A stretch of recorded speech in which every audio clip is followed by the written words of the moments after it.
Bonjour, guten Tag, buongiorno, dobry den, shalom, namaste, ni hao, hola, zdravstvuyte, and good morning. Thank you. I only realised actually after saying that if you've got the earphones on, it says it's hello, hello, hello, hello, hello, hello, hello. I didn't really think that one through. Before I tell you a little bit about the UK newspaper market, I'd like to just tell you a little bit about the company that I work for. Associated Newspapers, which I hope some of you are familiar with the brands, we're the publisher of some of the UK's best-loved and best-known newspapers. The Daily Mail sells 2 million copies Monday to Saturday, and has got sales totalling £360 million per annum. I think that's probably the largest revenue-generating publication in the UK and probably across Europe, but I'll be challenged on that. The Mail on Sunday sells 2 million copies every Sunday from its birth in 1982, just 30 years ago. Northcliffe Newspapers is our regional newspaper arm, and their titles are leaders in every market in which they operate. And from a host of internet properties that we own that cover jobs, property, etc., I picked out just one, which is Mail Online. Now, you may be aware of Mail Online. It's got 100 million unique users every month, and it's the biggest English-speaking newspaper website in the world. It was actually profitable last month, so you can monetize digital, and it was only launched 4 years ago in 2008. So that's a little bit about Associated. Within Associated, my particular division is called Mail Publisher Solutions. As well as being responsible for the distribution of the Mail and for the Northcliffe titles, we're also a third-party distributor. But what makes us different from other distributors? Well, quite simply, like you, or many of you, we're a publisher. First and foremost, we're a publisher. We think like a publisher, we act like a publisher for the titles that we work with. Yes, we distribute copies, we manage supplies, we organise retail space, just like other distributors do. But we also work with our clients to develop marketing plans, and we provide access to our titles, which are very powerful media brands and drive sales of third-party titles. So some examples here show link saves at retail with the Daily Mail, discounts off the cover price of our client's title, which is blasted on the front page of the newspaper. Promotional copy for our third-party customers is carried in the news pages of the Daily Mail and the 7 million readers that carries. This is a type of access that we can provide that other distributors cannot, and that's because we're a publisher. So we'd love to talk to you to see how we might work with you and your brands, and we're at mailpublishersolutions.co.uk. Okay, so what about the UK newspaper market? Well, I would say it's unquestionably the most competitive market in the world. There are 10 national dailies fighting for their share of 8.5 million sales every day. The UK loves its national newspapers, with over 80% of UK adults reading a newspaper. Interestingly, that's the same level as 10 years ago, which in itself is very positive. But as with magazines, people are buying and reading less frequently. So they're still reading our brands, but they're just not reading them as often as they used to. And that's the problem. It's about frequency. 62% of our retailers, which is almost 2/3, are independent news agents. They're corner shops owned by pretty much sole traders. And this is where the newspaper and the magazine markets differ, because 52% of our sales, that's national newspaper sales, go through independents, a much higher number than magazines. Independent news agents are critically important to us, not just because of the volumes that they handle, but because of the volumes that they deliver to people's letterboxes. So we still have a system whereby most of our delivered sale goes through news agencies, not through a publisher offering. In our case, 400,000 of our 2 million sale is delivered by news agents, which is a really, really important part. It creates that loyalty. Multiples are important, so the likes of Tesco, of course they're important. They've got 38% of the store base and 48% of our sales. And I'll show you in a moment some of the activity that we do with multiple retailers. Less than 2 years ago, we had a national launch. iNewspaper launched into the UK market, and it's already selling 250,000 copies a day. So in a market that's declining and some would say dying, we still managed to launch a new national. It sells 250,000 copies a day. The UK certainly loves its newspapers. And let's not forget there are over 1,000 regional newspaper titles published with a total weekly circulation of 46 million copies. The UK definitely loves newspapers. I hate slides like this largely because I don't understand them. But digital, is it a friend, is it a foe? Is it an opportunity or a threat? Is it the saviour or is it just an imposter? Well, I don't think any of us actually know the answer to that. Should we be paywalled? Should we be free to access? Will apps become the new currency? Can digital be monetised? Well, in the case of Mail Online, that profit that we made last month, yes, to some extent we can. I'm very good at posing questions and very poor at giving any answers when it comes to digital, but that's because I think most of us are in that same place. But what I do know is that where Mail Online, it's free to access and it's got 100 million unique users per month. So that's the pink on the right-hand side. It's got over 4 million unique users per day.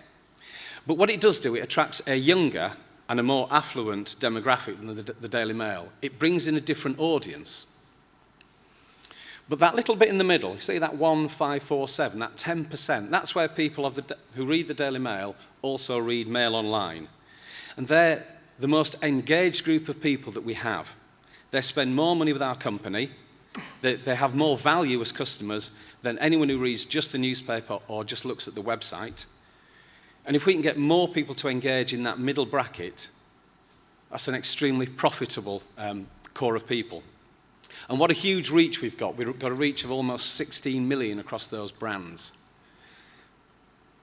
There probably is some elements of cannibalisation, but as Alice was saying earlier, what we're trying to do is bring a new audience that can sit in that middle group particularly and make more money for our two powerhouse brands. UK newspapers, as I said earlier, they don't have a readership problem, but they do have a frequency of purchase problem. People are buying less copies less often. We're trying to tackle this with a thing called Mail Rewards. It's our 7-day rewards club. Every day in the newspaper, as the visual on the left shows, we print unique numbers. Readers enter these onto the rewards website and they get points. And in the game show vernacular, points make prizes. This is a relatively new promotion, but we've already added 60,000 sales on Sunday and 30,000 copies every other day of the week, and it's continuing to gain momentum. It's really caught hold. So it's probably the biggest newspaper loyalty scheme in the country, perhaps in the world, another brag. But it's really working for us and it's gaining us new readers. Another frequency drive is run with two of our biggest multiple retailers, Smiths and Tesco's. Very simple promotion, 6 million discount cards are distributed in store with any purchase that you make. And customers can get half price off our products by simply scanning the card that's attached to those leaflets when they go to the till. And over 6 weeks that we ran the promotion with both Smiths and Tesco's, we gained 1.4 million additional sales. And actually what was more interesting is that sales grew by 1.5% after the promotion had ended. So we got some retention, which is the holy grail as far as we're concerned. A tried and tested promotion that we run with independent retailers. Independent retailers are very important to us. They know their customer base very well. They know the people that come into their shops far better than a multiple would. So they're able to offer vouchers to non or irregular readers. And again, by doing so, we improved frequency of purchase and sales improved by 6% in the stores that we ran it. So we just use the strength of those retailers who know every customer that comes in by name, they know which titles they purchase, they know an awful lot about them. And they were able to offer the correct customers the right offer, and we grew sales by 6%. It's really simple, but just effective. A very tried and tested link save promotion between newspapers and magazines where we can run cross-category. This is where you get a £1.50 magazine saving when customers bought the Daily Mail. As a result, sales grew by 40,000 copies. And it just clearly illustrates the power of the category. Very simple to set up, very cost-effective, but working with the power of both newspapers and magazines. Now, where you're from, it may be called El Gordo or Deutsches Lotto or Mega Senia. We call it the National Lottery. It's a huge brand to link with, as we've done. Readers get a 90% discount off their lottery ticket when they buy the mail. Very, very simple. Sales grew by a huge 30% on the promotional days that we ran it. So just linking with a brand that sits outside of our category but is absolutely enormous in retail world. Retailers love it, and our readers loved it. And sometimes you've just got to go out there and find your audience. So we got a good old-fashioned London bus, and we created a real buzz at Wimbledon, at air shows, at festivals, and it provided great opportunities for both selling and for sampling of our titles and our third-party titles. So again, sometimes you just have to jump out there and go and find the market. It doesn't always come to you. So that's a very brief look at some of what's happening in the UK newspaper market. Looking ahead, newspaper strategy, I believe, will focus upon customer engagement, talking to customers, not doing everything through retail, really moving further down that supply chain and talking to customers to drive up that frequency of purchase.